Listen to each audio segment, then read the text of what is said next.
Hi friends, இன்னைக்கு பார்க்க போகிறது ஒரு முக்கியமான வீடியோ தான். எங்கள் குலதெய்வ திருவிழா நடந்தது இல்லையா, அதில் ஒரு பகுதியை ஸ்பெசிஃபிக்காக உங்களுக்கு சிறிய காணொலியை உங்களுக்கு காமிக்க போகிறேன். ஏன்னு கேட்டிங்கன்னா, அதில் பாரம்பரியமான முறைப்படி ஒரு நிகழ்வுகள் நடந்திருக்கு. அதனால தான் உங்களுக்கு எல்லாருக்கும் தெரியணும் அப்படின்றதுக்காக அதை நான் முக்கியமாக அதை காமிச்சிருக்கேன். நீங்கள் பெரிய வீடியோ எல்லாரும் பார்த்துருப்பீங்கன்னு நினைக்கிறேன். இப்போ நீங்கள் பார்த்துக்கிட்டு இருக்கிறது அந்த பொங்கல் பானை வழங்குதல் நிகழ்ச்சி நடந்துக்கிட்டு இருக்கு. அந்த பொங்கல் பானை எல்லாரும் முறைப்படி வரிசையாக கொடுத்துக்கிட்டு இருக்காங்க. அதை வாங்கிட்டு இருக்க நிகழ்வு தான். இந்த பொங்கல் பானையில் ஒரு சிறப்பு இருக்குது, அது பின்னாடி சொல்கிறேன். இப்போ நான் நெல்லு குத்துற அந்த ஃபோட்டோ தான் ஆட் பண்ணியிருக்கேன். நெல்லு குத்துற வீடியோ எடுக்க முடியல, அதனால் ஃபோட்டோ ஆட் பண்ணியிருக்கோம். இப்போ நாங்கள் நெல் வாங்கி அதை அரிசியாக இது பண்ணி கன்வெர்ட் பண்ணி அப்புறம் தான் நாங்கள் பொங்கல் வைக்கணும். இதில் நிறையா விதமான பாரம்பரியமான முறைப்படி செய்ய வேண்டிய நிறைய விஷயங்கள் இருக்குது. அதை உங்களுக்கு தெளிவுபடுத்தணும், சொல்லணும். எங்கள் குலதெய்வத்தில் நடந்த அந்த பாரம்பரியமான விஷயம் உங்களுக்கு தெரியணும் அப்படின்றதுக்காக தான் இந்த காணொலியை உங்களுக்கு காமிக்கிறேன்.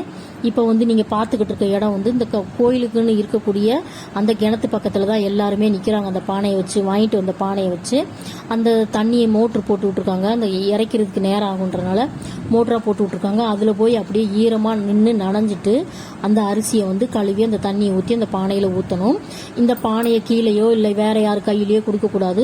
பொங்கல் யார் வைக்கிறாங்களோ அவங்க தான் அந்த பானையை கையாளணும். அதே மாதிரி நம்ம இப்போ இந்த பொங்கல் பானையில் பானை பச்சை பானைன்னு சொல்லுவாங்க. அது எப்படின்னு பார்த்தீங்கன்னா, இப்போ எல்லாருக்குமே தெரியும், மண்பானை செஞ்சு வேக வச்சு அடுப்பில் வச்சு செஞ்சு வேக வச்சு தான் நீங்கள் கொண்டு வந்திருப்பாங்கன்னு உங்களுக்கு தெரியும். ஆனால் இந்த பானை சுட்டது கிடையாது. அதாவது சூளையில் வச்சு வேக வைப்பாங்க. சுடாமல் அப்படி செஞ்சதை வெயிலில் காய வச்ச பானை தான் இந்த பானை. அதனால் பச்சை பானைன்னு சொல்லக்கூடிய இந்த பானை. அது கிளறதுக்கு அகப்பை கொடுத்துருக்காங்க பாருங்கள். இந்த பச்சை பானையில் நம்ம கரண்டியோ வேறு எதையாவது வச்சு கிளறணும்னா வீரல் விடுறதுக்கு ரொம்ப சான்சஸ் நிறையா இருக்கிறதுனால அதனால் அந்த அகப்பை கொடுத்துருக்குறாங்க. இது முன்னோர்கள் அந்த காலத்துலேருந்து இந்த முறையை தான் பயன்படுத்தியிருக்காங்க. அதனால தான் இப்படி சொன்னாங்க. இப்போ அந்த பானையை எடுத்துக்கிட்டு அந்த தண்ணி கழுவிட்டு நாங்கள் வரிசையாக போய்கிட்டு இருக்கோம். எல்லாருமே பொங்கல் வைக்க வேண்டிய எல்லாருமே அனைவருமே வரிசையாக போய்கிட்டு ஊர் சுற்றி போய்கிட்டு தான் அந்த பெண் தெய்வமான எங்கள் கருப்பசாமியோட தங்கச்சி அவங்க இடத்துல தான் இந்த பொங்கல் வைக்கணும். இந்த பொங்கல் வைக்கிறதுக்கு தான் நாங்கள் இப்போ போய்கிட்டு இருக்கோம். இந்த பானையில் இந்த பானை இந்த மாதிரி பச்சை பானை உங்கள் குலதெய்வத்துக்கும் இதே மாதிரி வைப்பாங்களா, இல்லை நீங்கள் இது மாதிரி கேள்விப்பட்டிருக்கீங்களா அப்படின்றத கமெண்ட் பண்ணி சொல்லுங்கள். எனக்கு இது புதுவிதமாக தெரிஞ்சுது. இப்போ இந்த பொங்கல் வைக்கிறதுக்கு எங்கள் நாத்தனார், அதாவது நாத்தனார்னு சொல்லக்கூடியவங்க எங்கள் வீட்டுக்காரோட பிறந்தவங்க அக்காவோ தங்கச்சியோ யாருமே ஹெல்ப் பண்ணக்கூடாது. நெல் குத்தும் போதும் சரி, அரிசி கழுவும் போதும் சரி, பானையை அவங்க தொடவே கூடாது அப்படின்னு சொல்கிற ஒரு முறையும் இருக்குது. அதே மாதிரி அவங்க தொடவும் இல்லை. நாங்களே தான் அதை எல்லாமே வாங்கிட்டு கழுவி அந்த அரிசியை குத்தி நாங்களே இது பண்ணி செஞ்சோம். இது மாதிரி இன்னொரு விஷயம் என்னன்னு பார்த்தீங்கன்னா, எல்லாரோட குலதெய்வத்துலேயுமே எல்லாருக்கும் சாமி கும்பிடுவாங்க. ஆனால் எல்லாருமே என்ன பண்ணுவீங்க, பொங்கல் வைக்கிறதுக்கு அரிசி டைரெக்டாக போய் கடையில் வாங்கிட்டு பச்சரிசி வாங்கிட்டு வெல்லம் வாங்கிட்டு செய்வீங்க. ஆனால் இங்கே கடையில் வாங்கிட்டு வரக்கூடாது. இந்த சாமி கோயிலில் அதுக்குன்னு வாங்கி வச்சுருப்பாங்க நெல். அந்த நெல்லை நம்மளுக்கு கொடுப்பாங்க. அந்த வரி விகிதமாக அந்த எத்தனை பேர் இருக்காங்களோ அத்தனை பேருக்கும் அளந்து கொடுப்பாங்க. அந்த நெல்லை வாங்கிட்டு தான் குத்தி, நான் திரும்ப திரும்ப சொல்கிறேன்னு பார்க்காதீங்க, இந்த விஷயம் உங்களுக்கு தெரியணும் அப்படின்றக்காக தான் நான் சொல்கிறேன் திரும்ப. அந்த நெல்லை குத்தி நாங்களே குத்தி தான் உலக்கையை வச்சு உரலில் வச்சு குத்தி அதை சரி பார்த்து தான் அந்த பொங்கல் வைக்க போகிறோம்.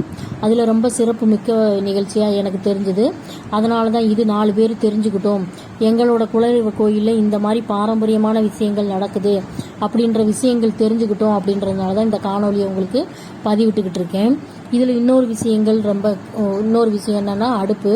இப்போ நம்ம பொங்கல் வைக்க போகிறோம் அப்படின்னு சொன்னோம்னா 2 செங்கலோ இல்லை கருங்கல்லோ, அங்கே பக்கத்தில் கிடக்கிற கருங்கல்லோ இல்லை மண் அடுப்போ இல்லை இரும்பு அடுப்போ கையோடு எடுத்துகிட்டு போய் அந்த இதில் தான் நம்ம வச்சு பொங்கல் வைப்போம். ஆனால் இதில் அப்படி பொங்கல் வைக்கக்கூடாது.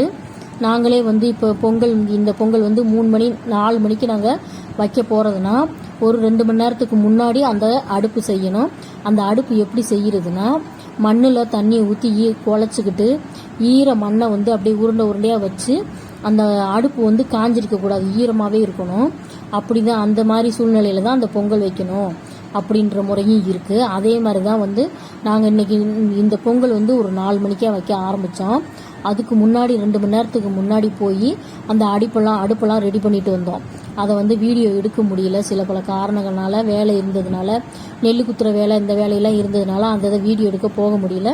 அதை உங்களுக்கு காமிக்க முடியல. இப்போ பொங்கல் வைக்கும்போது நீங்கள் அந்த அடுப்பை பாருங்கள், உங்களுக்கு பார்த்தாலே தெரியும் ஈர அடுப்பு. அதனால் வந்து ரொம்ப சிரத்தையாக, ரொம்ப பயபக்தியோட இது 48 நாட்கள் வந்து விரதம் இருந்து இந்த பொங்கல் வச்சாதான் அது கரெக்டாக பொங்கும், இது ஏதாவது ஒரு தவறு நடந்துடும் அப்படின்றனால எல்லாருமே பயபக்தியோட அந்த மஞ்சள் காப்பு கையில் கட்டி, நீங்கள் என் கையில் கூட பார்த்துருப்பீங்க, மஞ்சள் காப்பு கட்டி விரதம் இருந்து நான் ஒரு 21 நாட்கள் நாங்கள் விரதம் இருந்தோம். இப்போ பாருங்கள், பொங்கல் வைக்கிற இடத்துக்கு வந்துட்டோம். பொங்கல் வந்து வைக்க ஆரம்பிச்சிட்டோம். நாங்கள் அடுப்பு பற்ற வச்சாச்சு. இப்போ நீங்கள் அந்த அடுப்பை பார்த்துக்கிட்டு இருக்கலாம். பாருங்கள், மஞ்சள் தூவி வச்சுருக்காங்க பாருங்கள், உருண்டை உருண்டையாக இருக்குது பார்த்தீங்களா, அதுதான் மண்ணில் தண்ணியை ஊற்றி அப்படியே உருண்டை உருண்டையாக அப்படியே பச்சையாகவே வைக்கிறது தான் அந்த அடுப்பு. நீங்கள் இதை வந்து எங்கேயுமே கேள்விப்பட்டிருக்க மாட்டீங்க. எனக்கே இது புதுவிதமாக தோணுச்சு. இந்த பொங்கல் வைக்கிறத வந்து நிறையா காமிக்கலான்னு பார்த்தோம். இது குறைவான இடத்துல இருக்கிறதுனால புகை மண்டிக்கிட்டு இருந்துச்சு, எடுக்க முடியல. அதனால் வந்து உங்களுக்கு கம்மியாக தான் காமிச்சிருக்கேன் பொங்கல் வைக்கிறத. இப்போ நான் வச்சுக்கிட்டு இருக்கேன் பாருங்கள், எங்கள் வீட்டில் எல்லாருமே வரிசையாக வச்சுக்கிட்டு இருக்காங்க பாருங்கள். அந்த அடுப்பை பார்த்தீங்கன்னா உங்களுக்கு தெரியும். இப்போ வந்து பொங்கல் வச்சு முடிச்சாச்சு. எல்லாருக்குமே நல்லபடியாக பொங்கல் பொங்கி நல்லபடியாக சந்தோஷமாக, யாருக்குமே பயம் இல்லை, பயபக்தியோடு பண்ணதுனால யாருக்குமே எந்த குறையும் இல்லாமல் பொங்கல் பொங்கி எல்லாமே சந்தோஷமாக நின்றுட்டு இருக்காங்க. இது பொங்கல் வச்ச பின்னாடி எல்லாருக்கும் ஒரே மாதிரியே தேங்காய் பழம் உடச்சி, பொங்கல் பானைக்கு பக்கத்துலேயே வந்து பூசாரி வந்து தேங்காய் பழம் உடச்சிட்டு தான் அப்புறம் இப்போ வந்த மாதிரியே அதே மாதிரியே வரிசையாக போய் அவங்கவுங்க வீட்டுக்கு போய் பொங்கல் பானையை இறக்கி வைப்போம்.